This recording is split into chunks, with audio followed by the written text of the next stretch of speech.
We now come to the opening keynote address of this evening, Healthcare Trends for the Post-Pandemic Decade.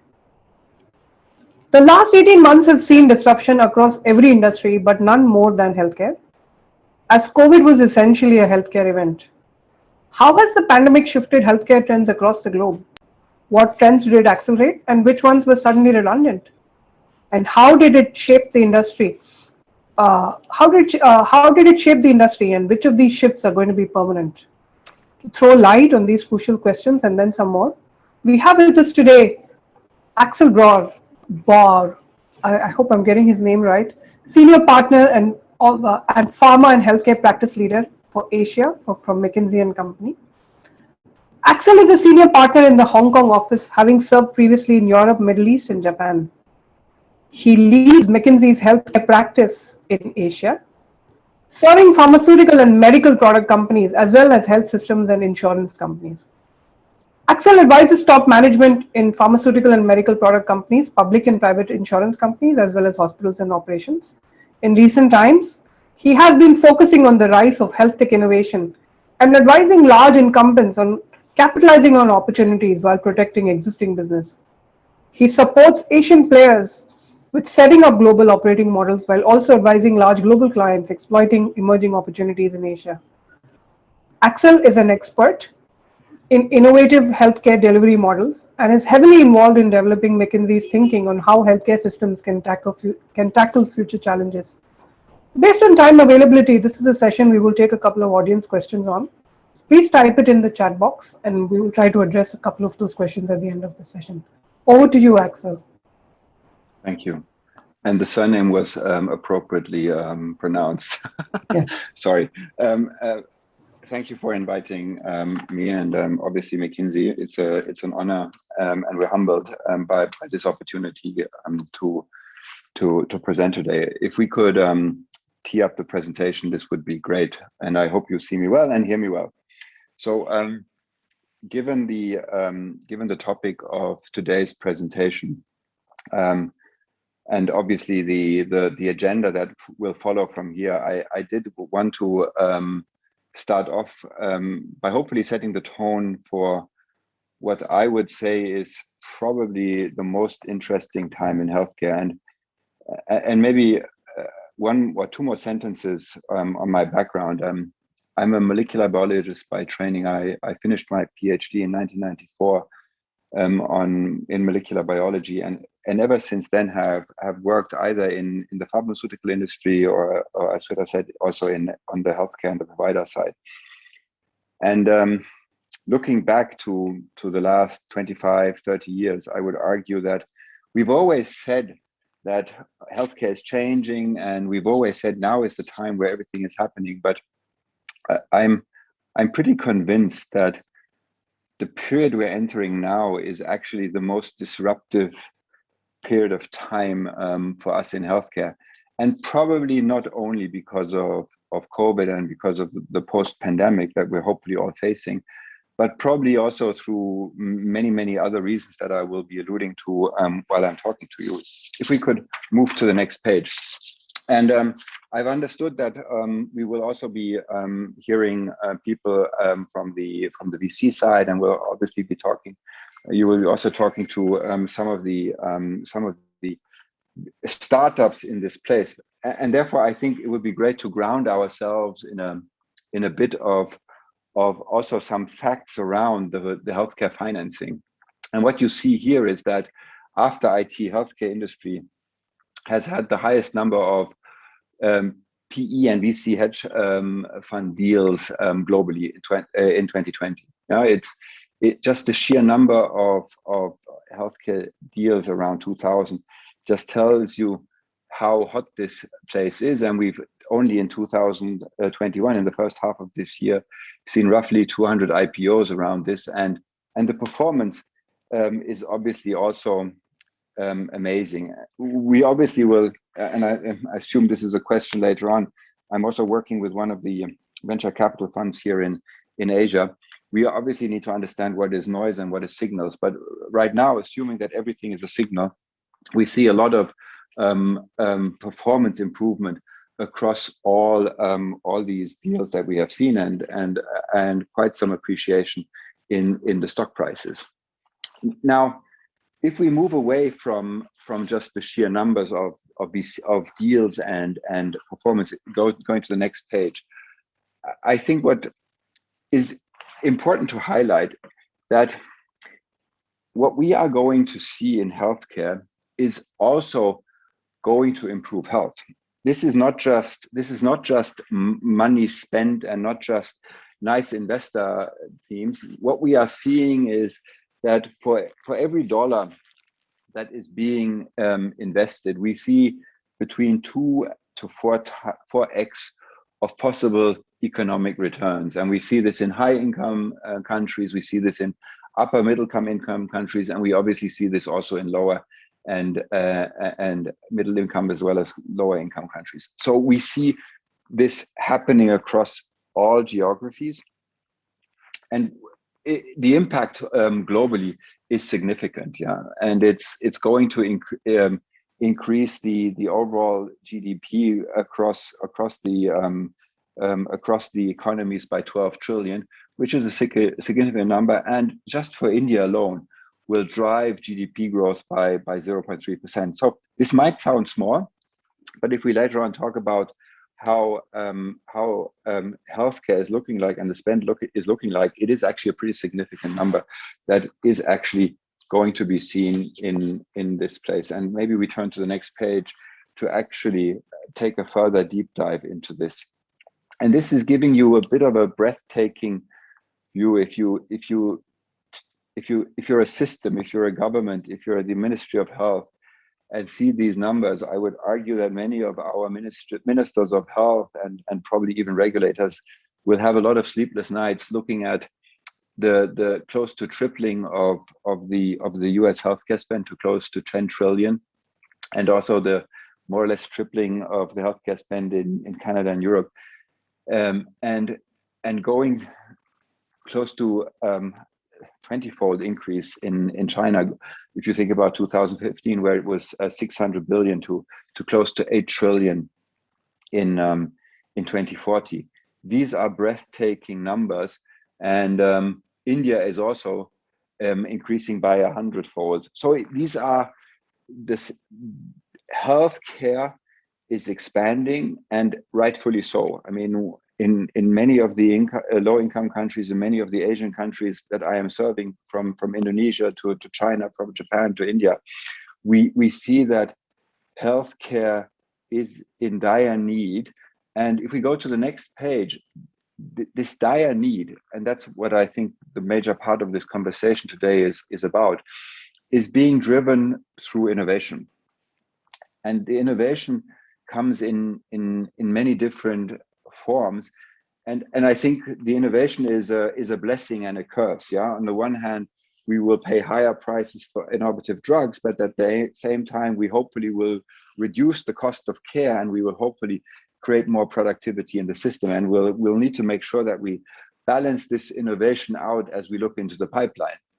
And you see some of these innovations, some of them are amazing, like innovative vaccines, which I think we've all been very fortunate to be seeing across the globe, with the mRNA vaccines hitting the market for the first time.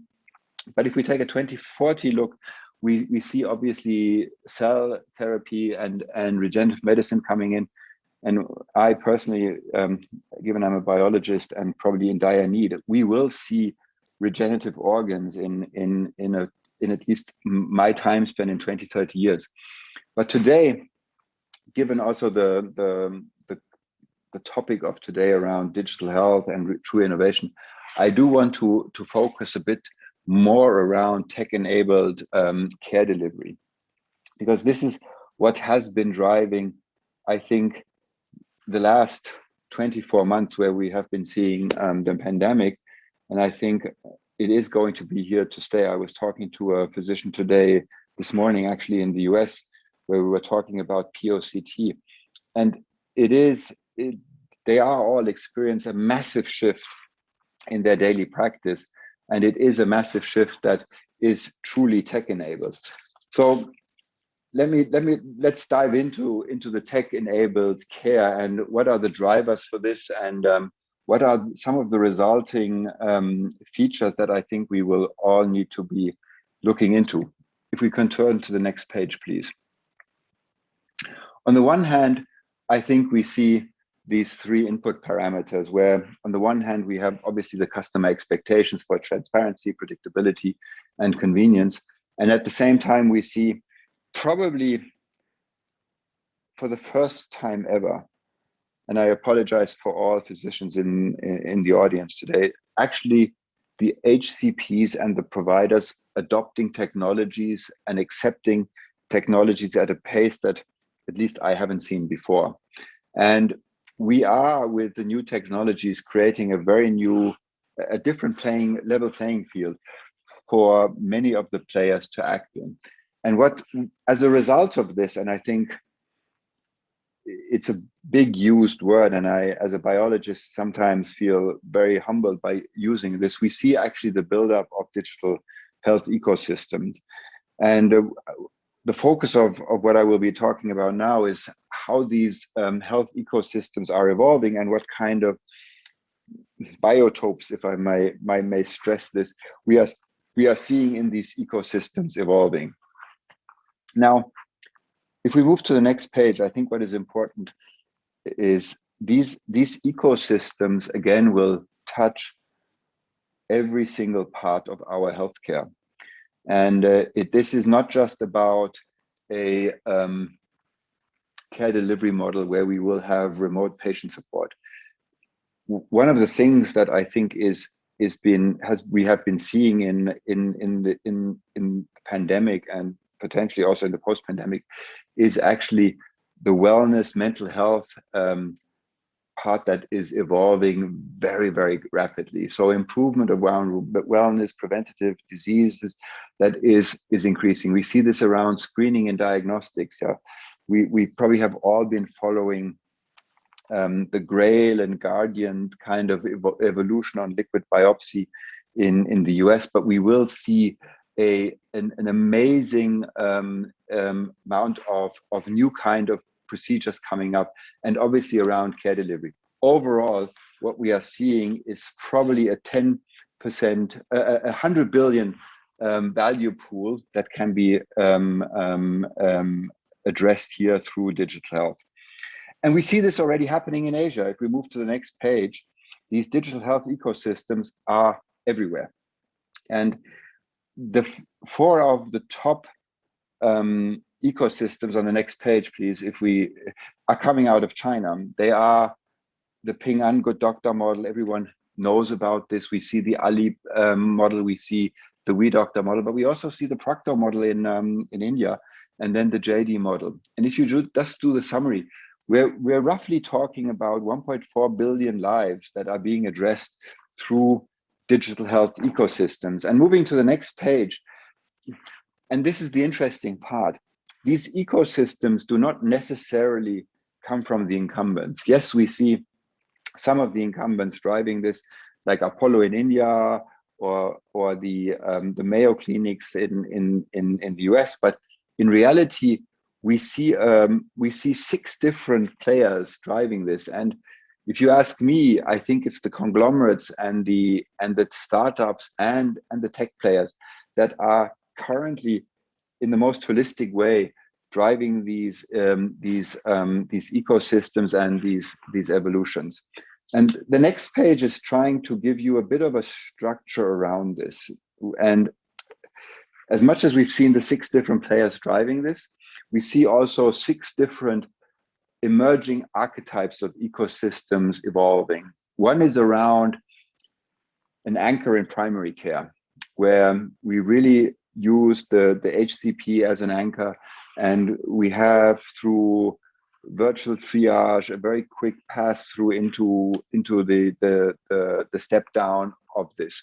We see chronic care management, the Livongos, we'll be talking about this in a second, but we also see the well-being platforms, where the AIA Vitality platform is probably one of the most prevalent ones here in Asia that is in China, represented by Ping An, and in everything else other than China represented by AIA.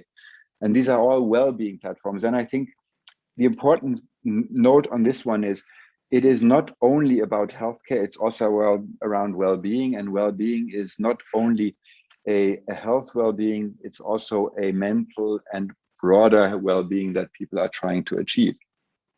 I'll give 3 very quick examples, and we'll share this presentation, and we might have time for questions later on 3 ecosystems that we are seeing that are probably worthwhile highlighting. One from Asia, one from Europe, and one from the US, just to make sure that the balance is correct. If we move to the next page, and this is really a bit breathtaking if you come from a country, as you will noted, I'm from Germany with 80 million people.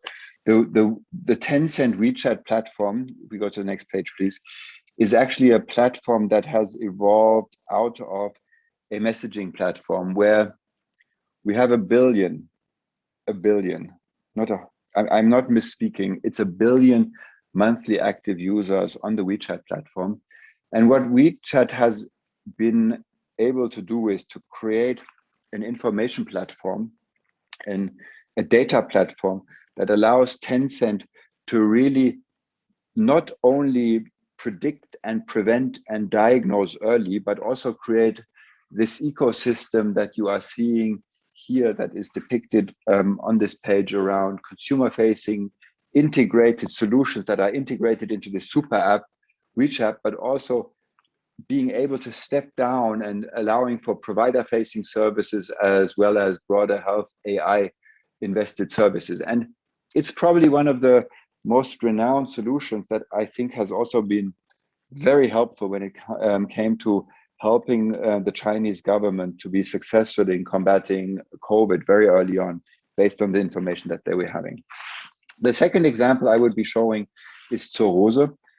It's a very old name. Zorose is typically a pharmacy name in Germany, but it is an important part around if you go to the next page, it's an ecosystem that evolved around a pharmacy model. And it's very important to see that they have built from a pharmacy model, a wholesale model, and over this wholesale model have added early on capabilities around IT, expanded into e-pharmacies, and have now, with very intelligent collaborations with pharmaceutical companies, created digital pharmaceuticals or digital therapeutic solutions to actually drive innovation in healthcare. And the last one I would highlight on the next page, please, is a US example that has not been driven out of a pharmacy, not been driven out of a tech company, but been driven out of a startup that many of you know, Livongo. It's probably the most famous US example that has started around diabetes, but has very much improved its customer offering to really allow for the aggregation and the interpretation of data, and very much driven this in a very fascinating way. If you go, so this has been a bit of a global picture. This has been a bit of a very much run through of what we see globally. If we go into India, obviously and to the next page, please. The digital health penetration is likely to grow from below 2% to 15%, and is likely to be a 30 billion industry in 2031, growing at CAGRs that we, in all honesty, are seeing also across Asia at 35%. And if you look at the right-hand side, it's around e-diagnostics, teleconsult, e-pharmacy, and B2B marketplaces. So a very quickly evolving space. And if we go to the next page, we see something very similar as what I've just described. We see a very similar set of players coming out there, the conglomerates around Tata Health, the health tech players like Practo and Pharmeasy, and the health providers as Apollo 24/7. So very much a place that is evolving similar to the global stage. with, if you look at the right side of the page, 1,000+ startups that are coming around. Now let me close with something that I think is important as we think about this this space. And I was talking about this at the very beginning when we talked about noise versus signal. Obviously, there's a lot of noise about this. I mean, I haven't shown this, but we see roughly 500,000 digital health apps, 500,000 digital health apps out there. 96% of these apps have less than, I think, 10 downloads. And therefore, I think you really need to create apps and digital solutions that are transformational. Don't think incrementally when you think about reimagining the customer journey. Your vision needs to be expansive, and I applaud many of the Indian players that I have been observing, who have been really going into a very much omni-channel approach, and it has to be consumer-centric value generation, and obviously a consumer-centric value proposition. And typically what we see in all of these ecosystems are typically built in partnerships. Rarely you see the jack of all trades here. You see some mostly anchors in an ecosystem and somebody owning the anchor, but around these anchors you see many partnerships evolving. And as you think about your day ones, and many of the entrepreneurs that you will be hearing today will be talking about how they thought about the scalability of what they were doing from day one. Very many times I see my clients thinking about their tech stack in a too small way. Think about the tech stack and build this with a lot of flexibility from day one, and obviously have the right talent. And maybe the last 2 points that I would make, and I typically say this, I mean, and it might be a bit vested coming from my personal view. This is not a technology play. This is a play that really has the customer needs in its focus, and solving for those and its pain points will make these digital health plays and the ecosystems that are resulting from this successful. Thank you for this. I hope I stayed in the time slot that was available, and I'm very happy to take any further questions from now, and we can take the presentation off. Thank you very much.